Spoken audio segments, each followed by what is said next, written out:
Can everyone hear me okay? First, I wanted to say thanks so much for inviting me. It's really great to see all the interest in the topics, and it's been really good morning session, so happy to start the afternoon session.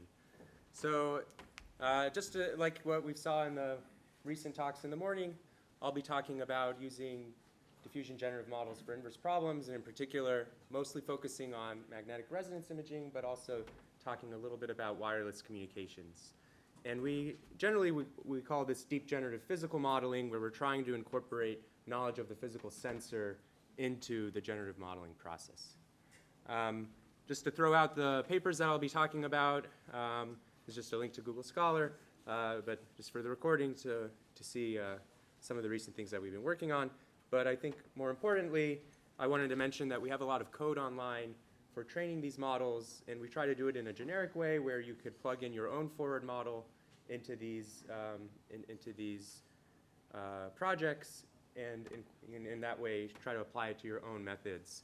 In particular, we have one for training, one for sampling. We have non-uniform Fourier transforms, which are pretty commonly used, and then more detailed projects as well in some of the works.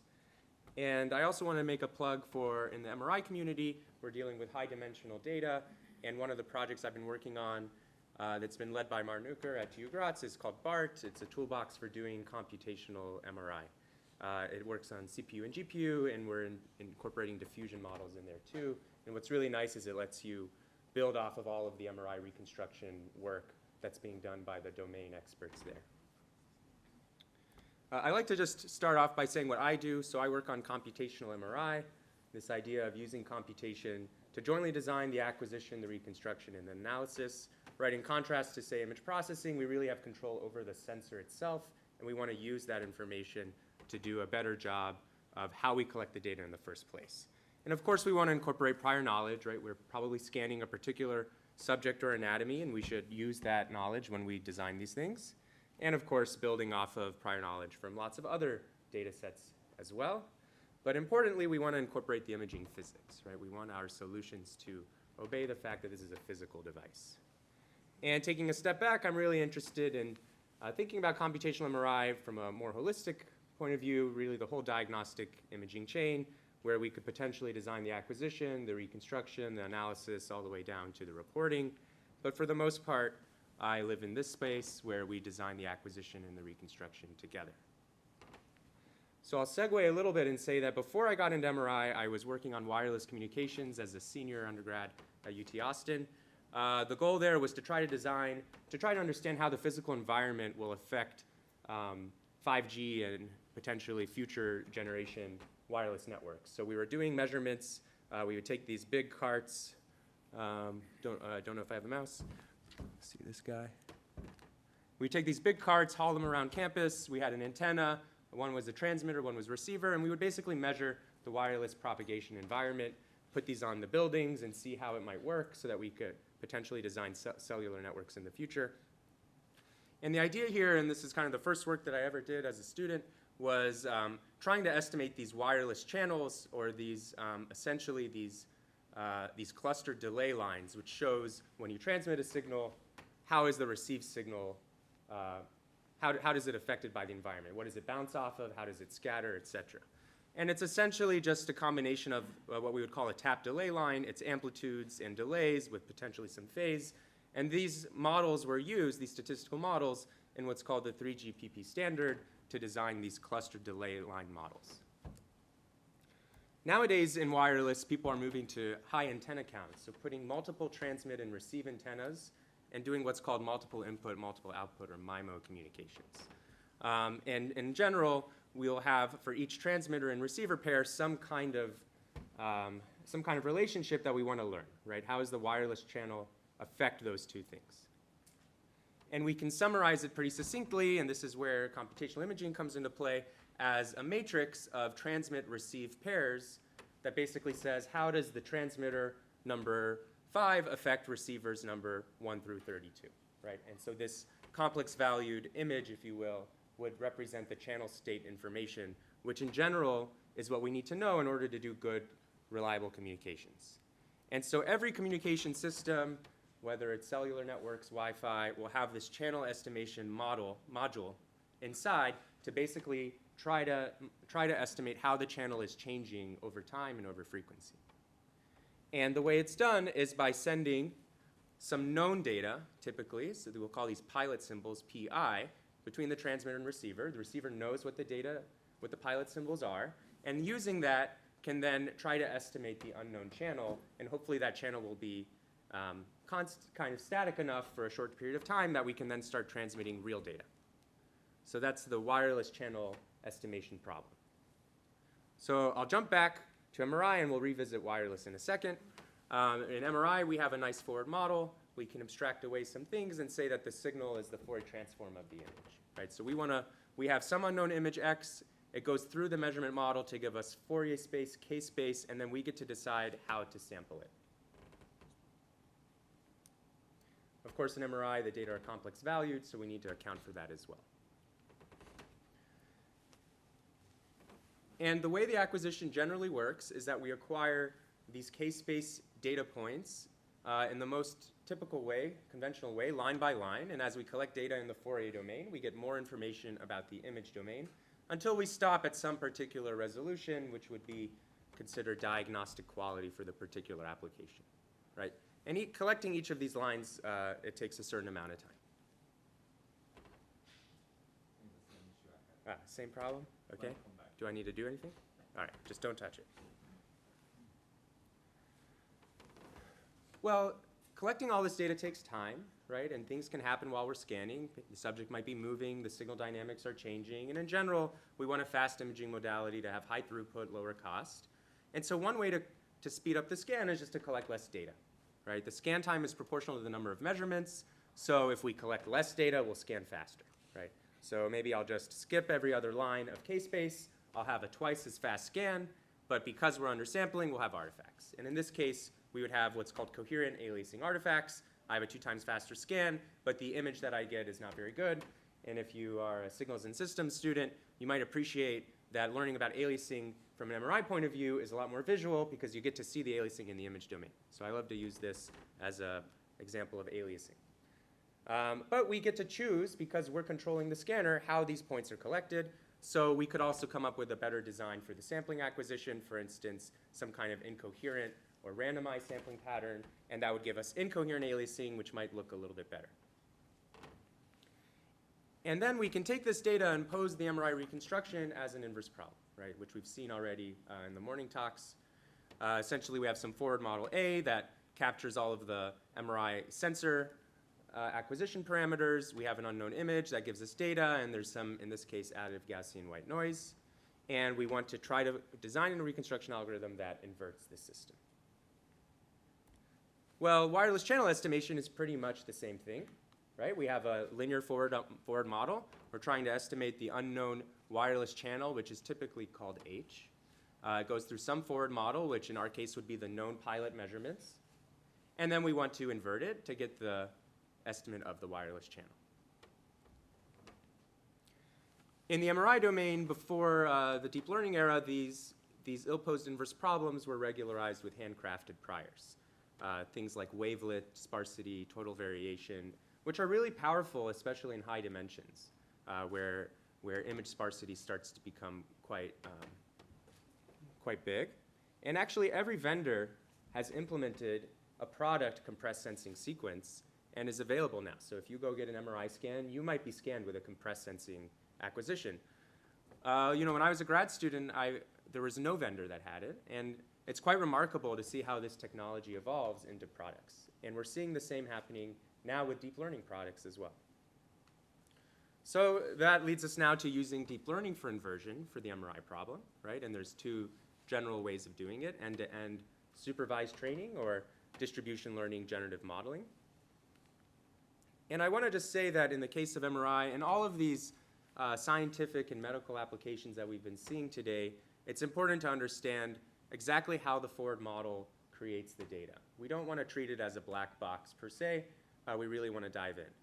Typically, we'll see in a lot of non-domain works this kind of benchmark linear inverse problem where I have a nice image of a celebrity, one of my favorite celebrities, right? Maybe it's RGB, non-negative everywhere, and it goes through a random Gaussian matrix, which is very amenable for theory.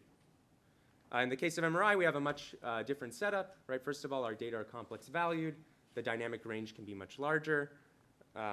It typically goes through, like we saw in Beck's talk, it goes through multiple sensor measurements, which we would call coils, and that gives us measurements in parallel.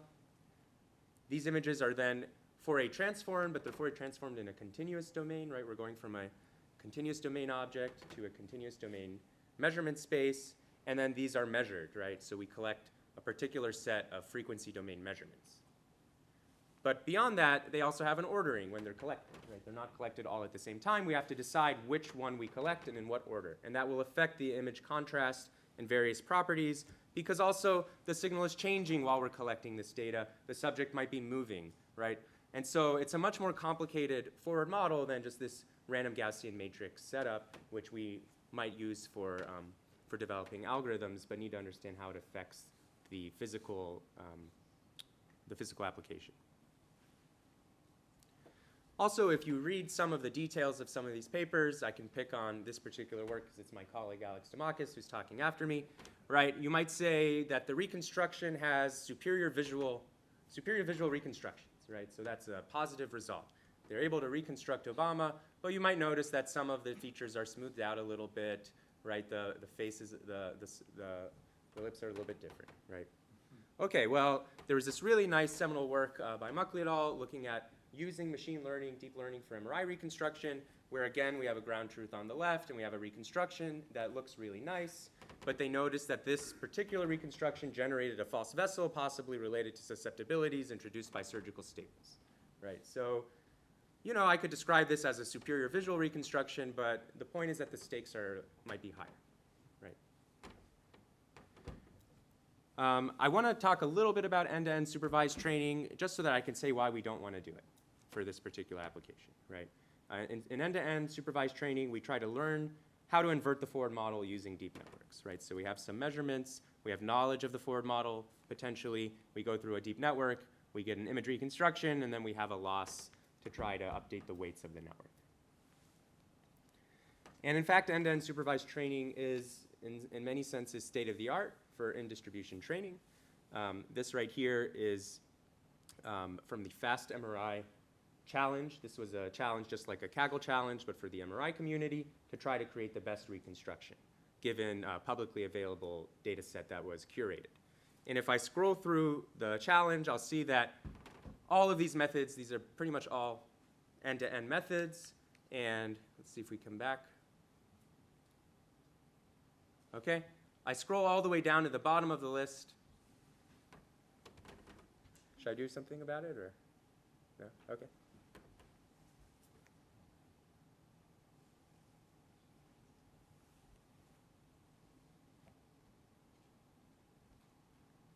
Okay, gonna unplug it. Oh, just click on the, see if that does something.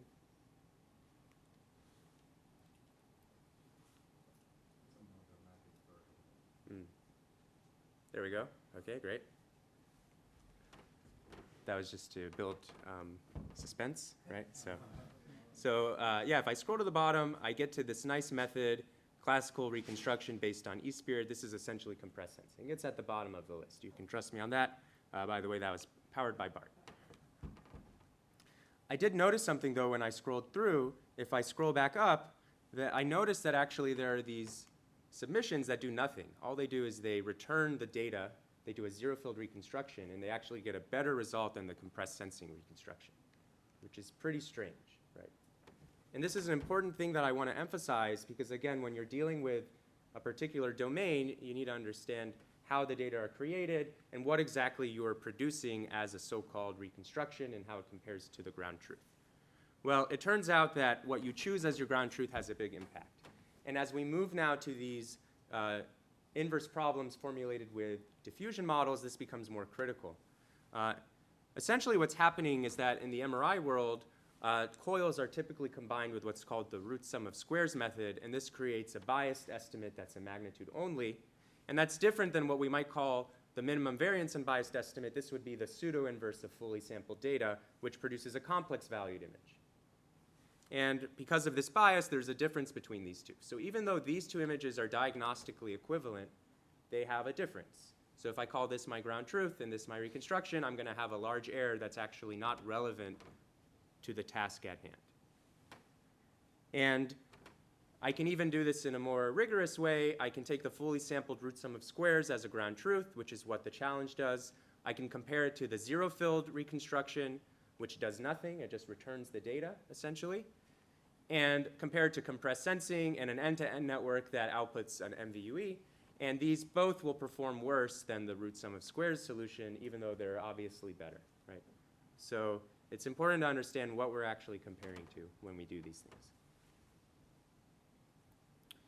Okay, so some of the drawbacks of end-to-end supervised training, I think that these were implied in the talks but not made explicit, so let's just make that a little bit explicit.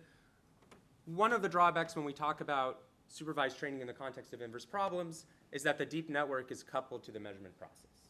Because I need to create training data, I need to choose how the sampling pattern, in this case for MRI, is created, and then train a network to essentially remove the aliasing artifacts created by that sampling pattern. Well, if the sampling pattern changes at test time, then my network has not seen this. This is essentially distribution shift, right? Test time distribution shift. And so I'll get some error. In this case, this is a very simple change to make an MRI scanner. It's changing the readout direction on the scanner.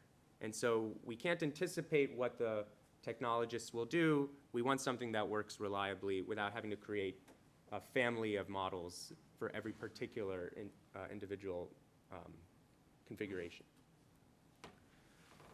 This also is a problem when we talk about motion.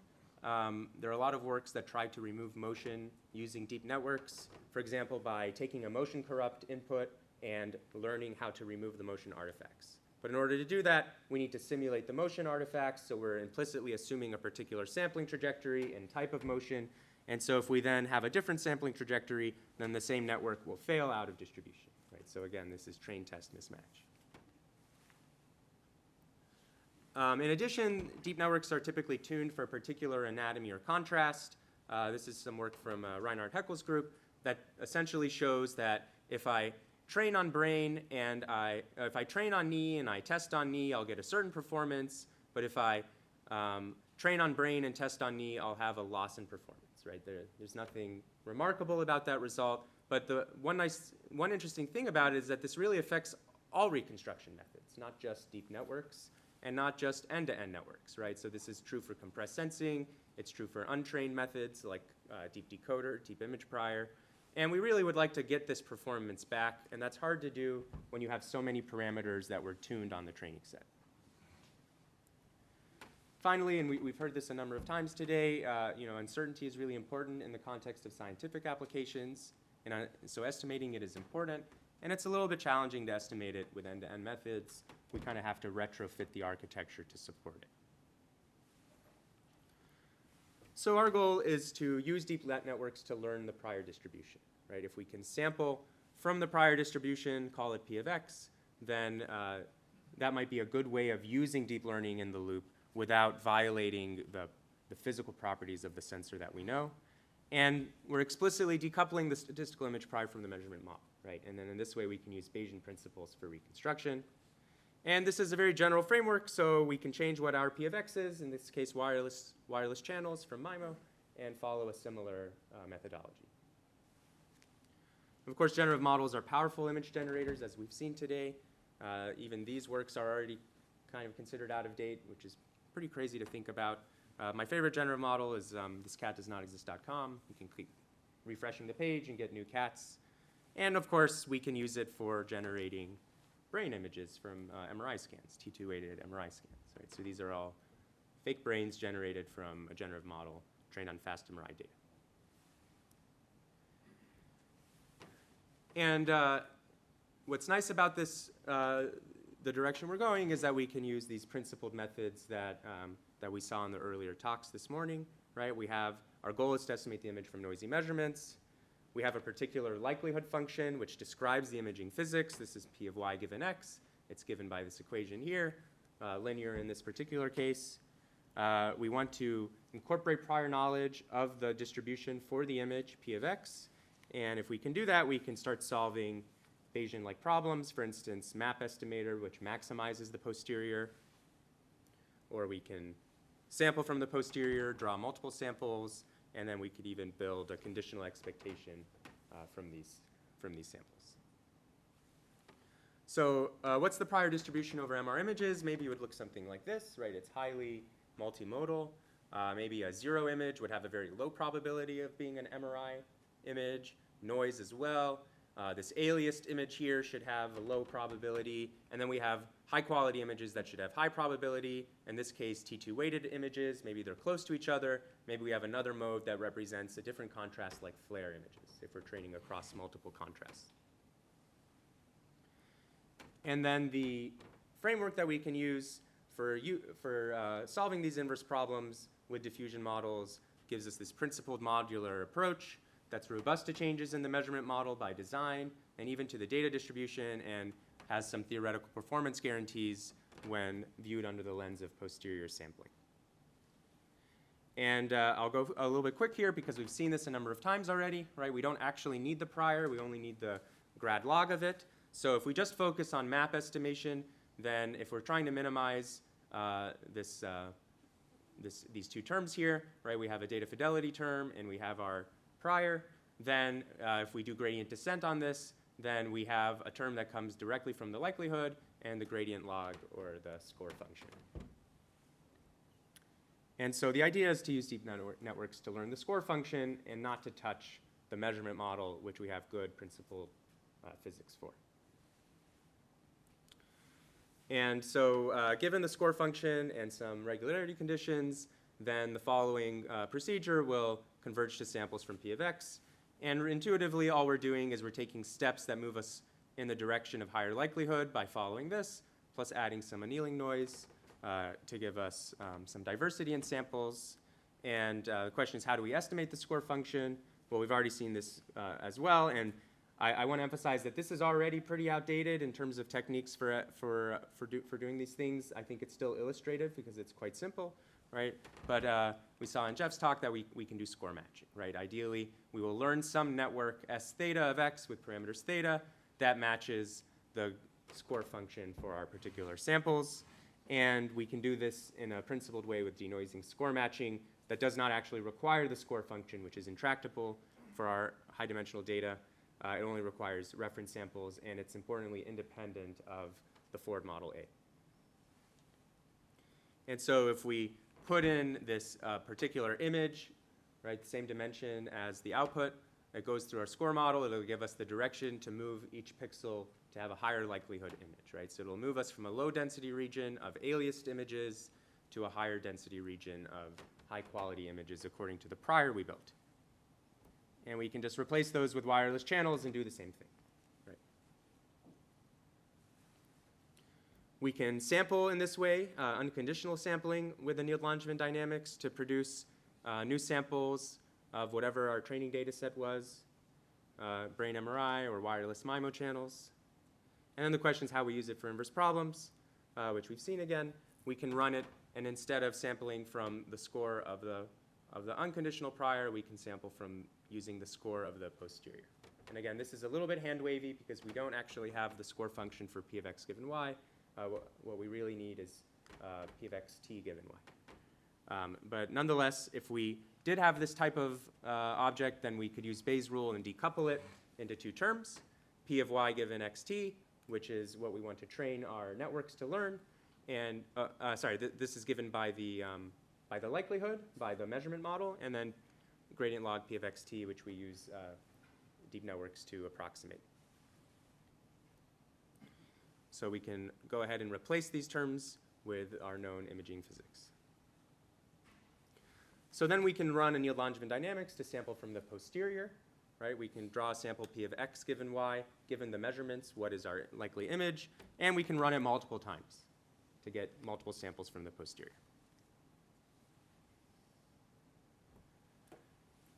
Just to summarize that in the way that we formulated it initially, we have this iterative algorithm. It starts with a random x0, and then it updates it according to this equation where we have a few hyperparameters that we get to select, right? So we have our likelihood, we have the score, and we have the annealing noise as well as hyperparameters.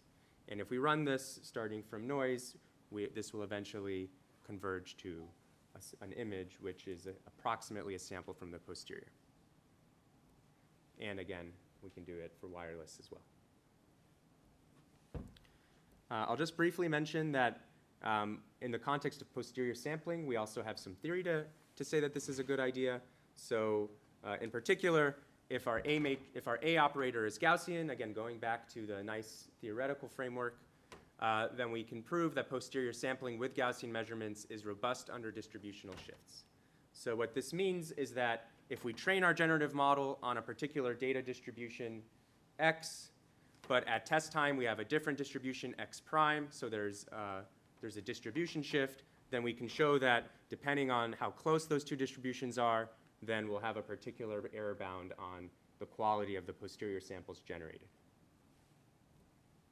In addition, independent of the type of measurement model, for any linear measurement model, posterior sampling is competitive with whatever the optimal possible algorithm is, even if that algorithm is intractable.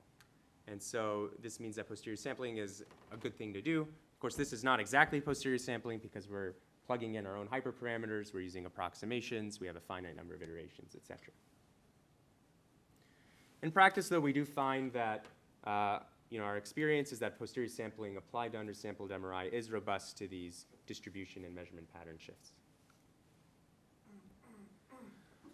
What we did in this particular work, where we first started playing around with score-based diffusion models, is we trained an NCSN v2 model on T2 brain scans from fast MRI.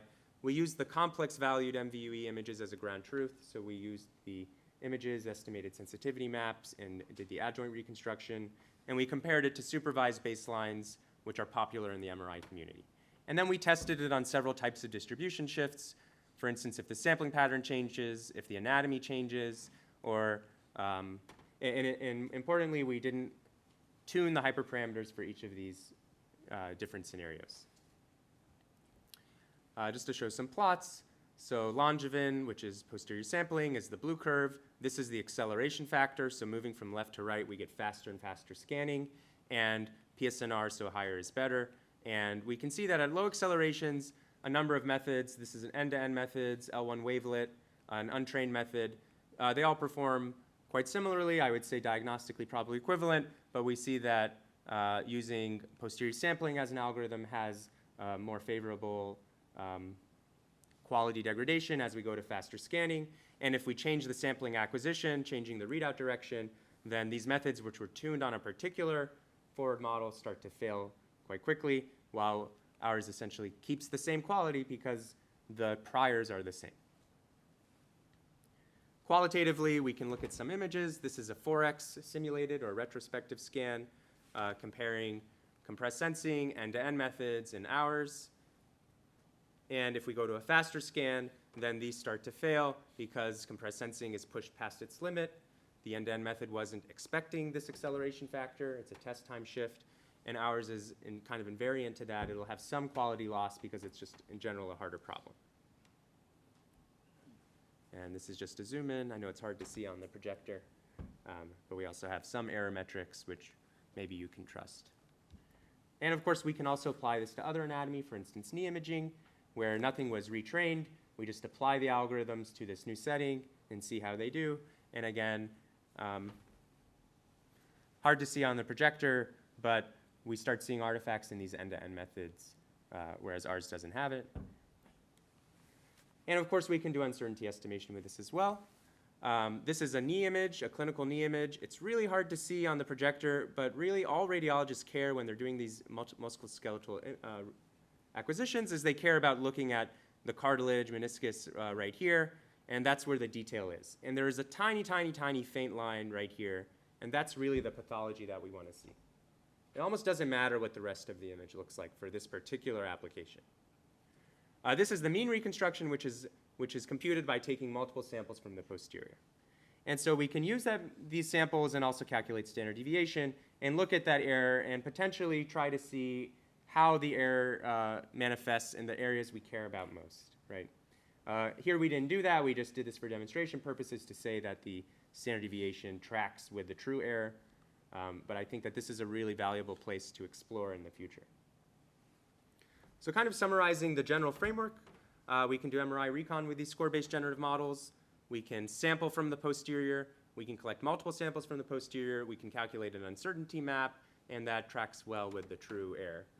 By the way, I think one of the interesting problems here is, the uncertainty is always going to basically look like edge information, but we already know a priori that we're not going to do well on edges, so maybe you can come up with a method that eliminates the uncertainty on the edges, which we already know, and then we'll see the true uncertainty on the things that we don't know.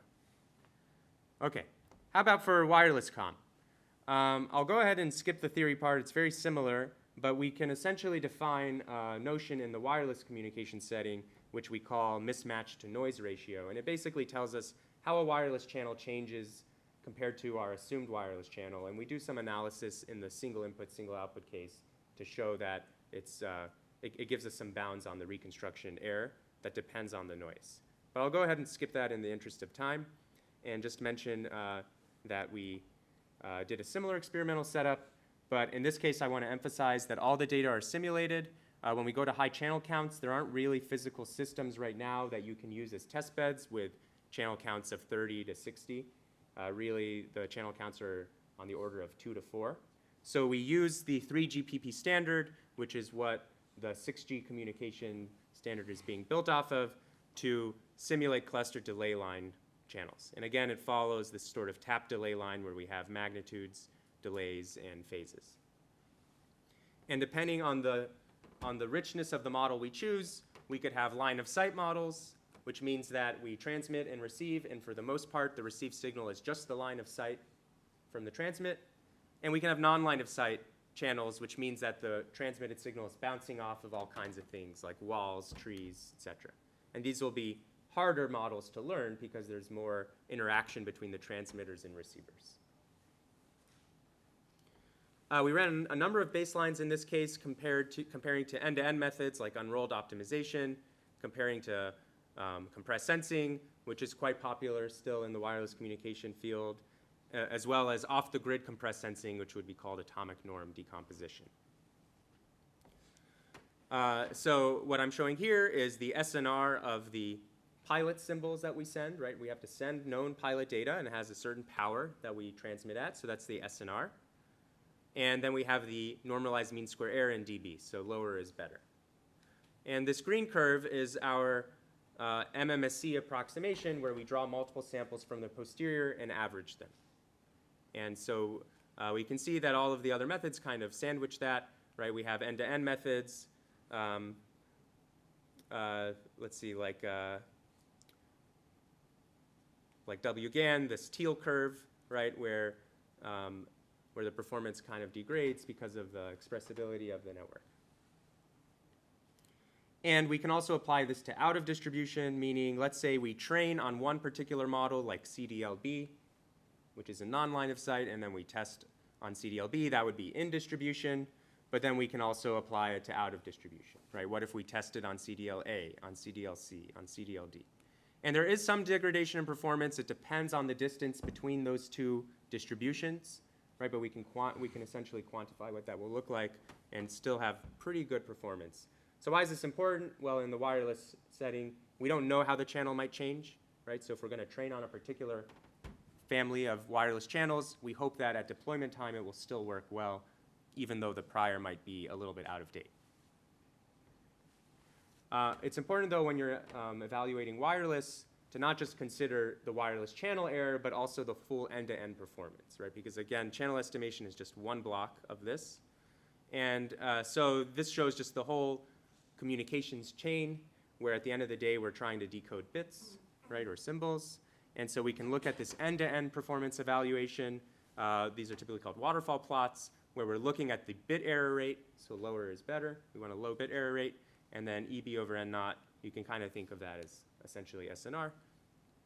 This black curve would be if we knew the true channel. Again, this is all simulated, so we know the true wireless channel. And this green and pink curves are posterior sampling and off-the-grid compressed sensing. But again, I want to emphasize that the off-the-grid compressed sensing needs to know exactly how the channel model is created. It's a tap delay line, and so we can go into these sparse components, whereas in practice, we won't expect to have an exact model for what the channel would be.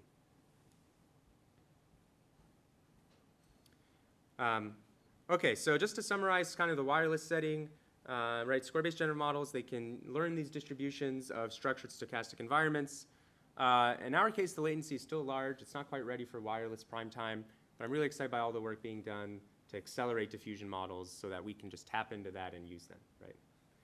So please work on that problem. Also, we're expecting a large training set of ideal channels, right? So someone needs to give us that, and that's not necessarily practical either.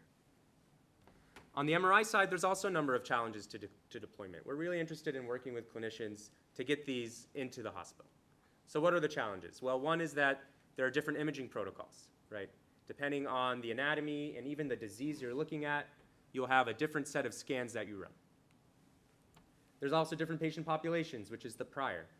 Here, for example, these are neonatal images. They look very different than adult brains. There's also patient motion during the scan. Right here you can see these motion artifacts that occur while the subject was moving. And the training data itself might be corrupt.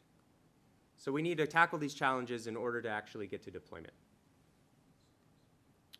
In particular, we noticed that even though the quality is pretty good, the model can fail out of distribution. So if we train and tune our model on brain MRI at 3 Tesla, which is the field strength typically used clinically for brain imaging, but then we apply it to knee MRI at 1.5 T, a lot of hospitals still have 1.5 T scanners, then we do start seeing these kind of deep learning hallucinations in the images. So we have some artifacts. There's a test time distribution shift that's too large. Well, our observation is that because there are only a small number of hyperparameters, we could potentially learn how to overcome these artifacts without requiring a whole database of training data and retraining the model from scratch. We'll just try our best to tune these hyperparameters to kind of buy back that loss.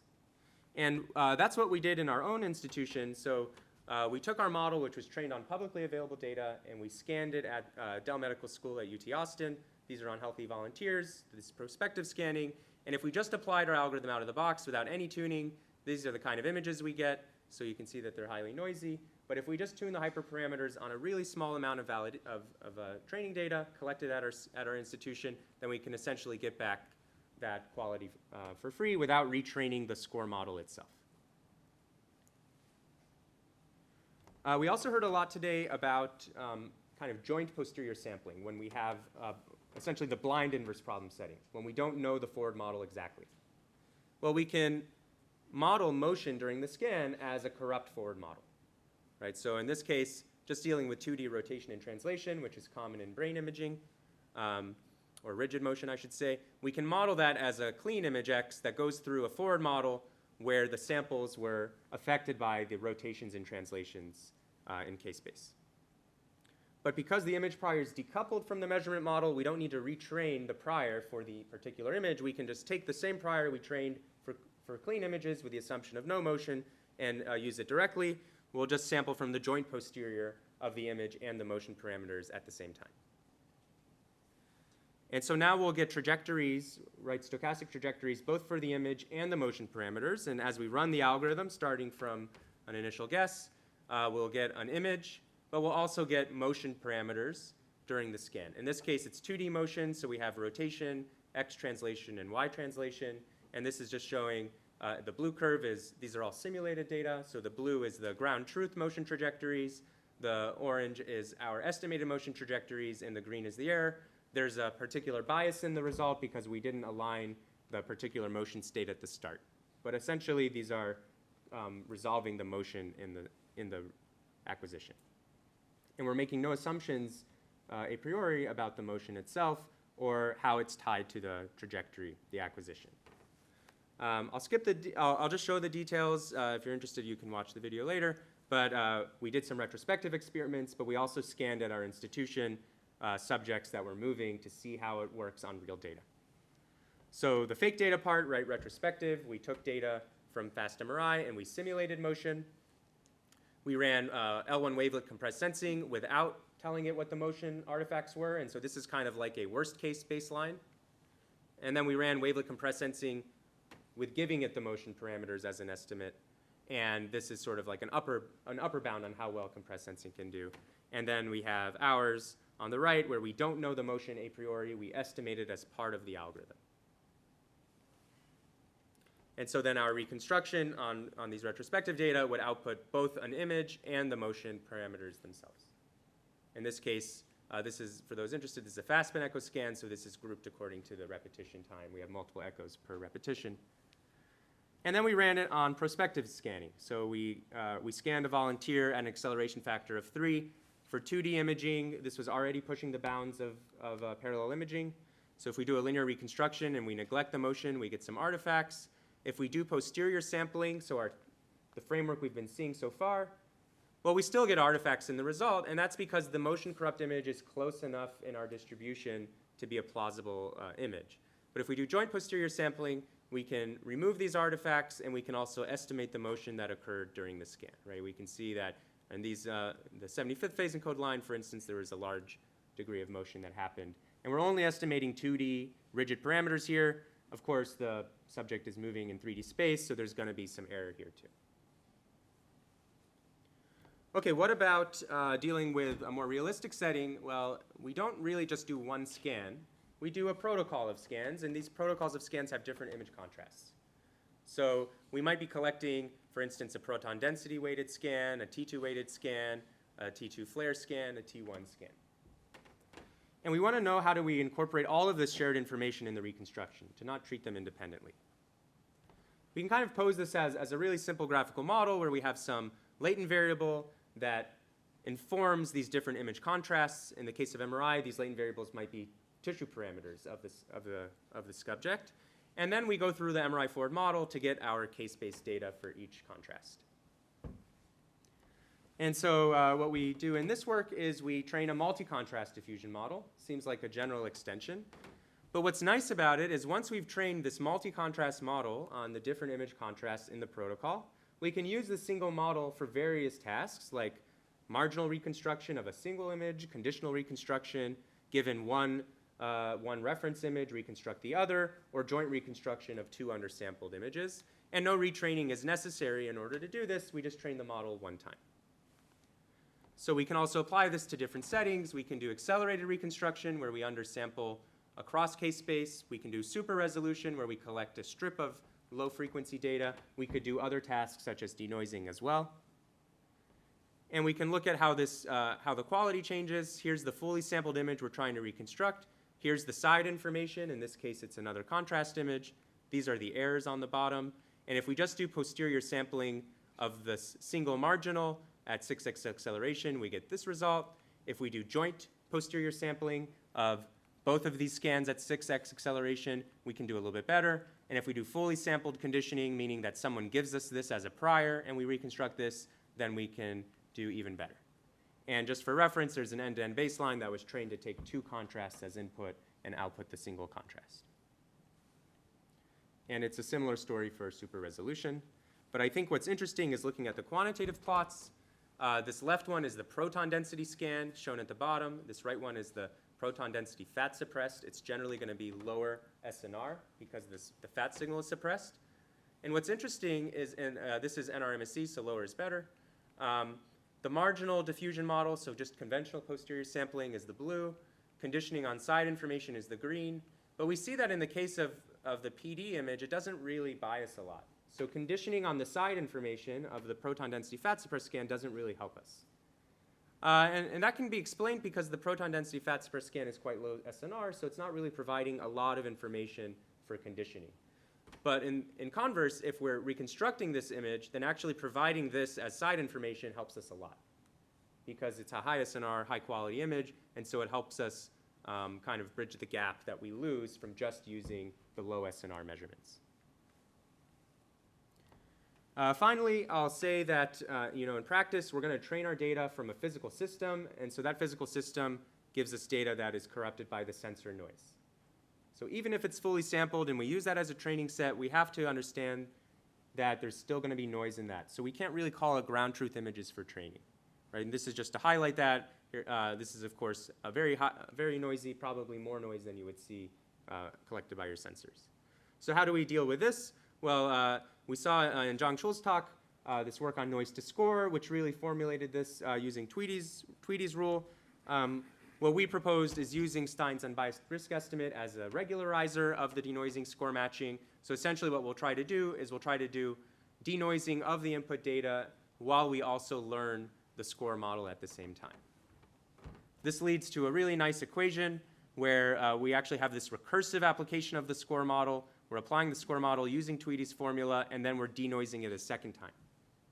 So we get this kind of recursive relationship where a particular noisy input X, because we don't have clean images, we have noisy images, it goes through the score model, we add noise in the denoising score matching setup, but then we also go through a second time and take this combination and go through the score model for the purpose of denoising. And then we have these two loss terms, the sure loss term for denoising and the denoising score matching term for learning the prior. If we apply this to wireless channels, again, simulated data, these are the true wireless channels. These are the noisy channels at 0 dB. This is what we would get if we trained a score model using the clean channels. And this is what we would get if we trained the score model using the noisy channels. So we basically learn the noisy distribution. But if we apply this sure regularization, then we can draw unconditional samples from the learned prior that are, in principle, closer to the true distribution. Again, looking at the channel estimation error, this is the SNR of the pilot. If we just train on the noisy distribution of data, then we have pretty poor performance. If we apply this regularized approach, then we get pretty close to the supervised, and I can talk offline about why there's a gap here. We can do the same thing for MRI, right? We have, these are clean images, so to speak, not quite clean. We can do a linear reconstruction. We can do a reconstruction using a naive prior trained on noisy data. It will have some error. We can do a reconstruction trained on clean data, which is impractical in practice. And we can apply our approach of learning the score model directly on the noisy data using this sure regularization. So just to summarize, I've kind of shown what we're doing in the context of generative physical modeling for computational imaging. We can do prior sampling. We can do posterior sampling. We can do joint posterior sampling in the context of motion correction. We can do posterior sampling with side information. And we can learn from noisy measurements directly. So just to conclude, I think that using these things in practice in a true scientific clinical setting, we have to deal with robustness to test time distribution because we don't know how the practitioners are going to use it exactly. And so decoupling the image prior and the measurement model seems like a helpful thing to do. Posterior sampling has a lot of nice properties from a theoretical point of view, and accounting for the measurement process is critical. So with that, I'd like to thank you for your attention. This is a group in 2 different occasions, and maybe you in the future. Thank you.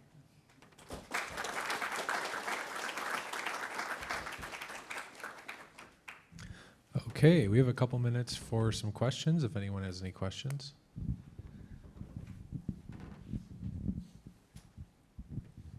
Thanks, John, for the talk. I had a question about your the theorem you presented that was based on a compressed sensing setting.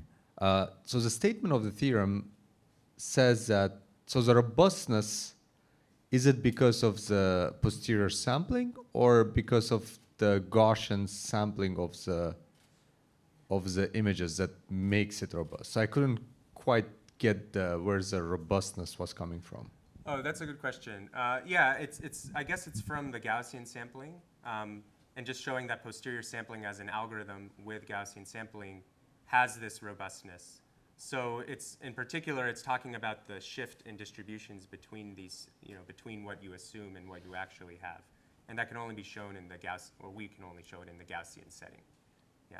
But does the same argument then could apply to other algorithms? Yeah, I think it can. Posterior? Yeah, because it's actually essentially, it's based off of similar statements that came in a non-posterior sampling setting and just sort of going through the machinery to apply to posterior sampling. So yes.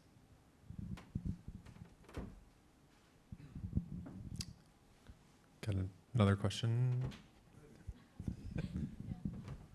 Yeah, thank you so much for the great talk, John. So I'm wondering that for you mentioned about the fine-tuning part, that's very amazing. So you say like you can fine-tune the trained model on some small set of the model you get from the clinics, right? So how did you do the fine-tuning? Did you fine-tune the whole model, or how did you avoid like the overfitting or the trade-off between the pre-trained model and the new data set? Yeah, that's a good question. So the way we're handling it, and I think that there are many ways you could do it, but the way we chose to do it is to freeze the model and only tune the hyperparameters. I see. So in that setting, we're just tuning a small number of scalar unknowns. And so what we did is we scanned volunteers at no acceleration, undersampled it retrospectively, and then tuned those hyperparameters for our particular imaging protocol, which was the multiple sclerosis protocol at our institution. And then we could apply it on new subjects that were prospectively accelerated. But we didn't touch the model itself. I see. So the model is frozen for the unit. I see. Yeah, and also for like the joint posterior sampling, you sample from both the data distribution and also the motion distribution. I guess this may be some like the scenario for like, for example, the patient's movement during the scanning or something. But do you think this can also capture like the deformable motion regarding for like, maybe more parameters to modeling the motion? Yeah, that's a good question. So what we did is we only handled 2D rigid motion, which means that we're just trying to estimate 3 scalars at every acquisition line. Yeah. If we want to do non-rigid, then there's going to be more parameters. But I think that it can be handled as long as we parameterize it in a good way. There's been a lot of work on using, for instance, B-splines to model non-rigid motion. So it's something that we haven't explored personally, but I believe should be possible. Okay, thank you so much. Thank you. I'm really interested in your marginal distribution. So when you train 2 contrasts jointly, traditionally you would take the joint distribution and integrate it to get the marginal distribution, the other parameter. But now we have a score function. So can you just tell me, how do you get the marginal score function? Do you just put zeros in for the other one, or Yeah, what do you do? exactly. We kind of treat it as an image-to-image translation problem. So one of them is going to essentially, they're still conditioned on the previous one, so these are coupled. But we have these 2. I didn't show it here, but we have these 2 equations that guide x1 and x2, but in one case we'll basically have no measurements for the second one. Right? So that gives us a margin. Yeah, I see. Okay.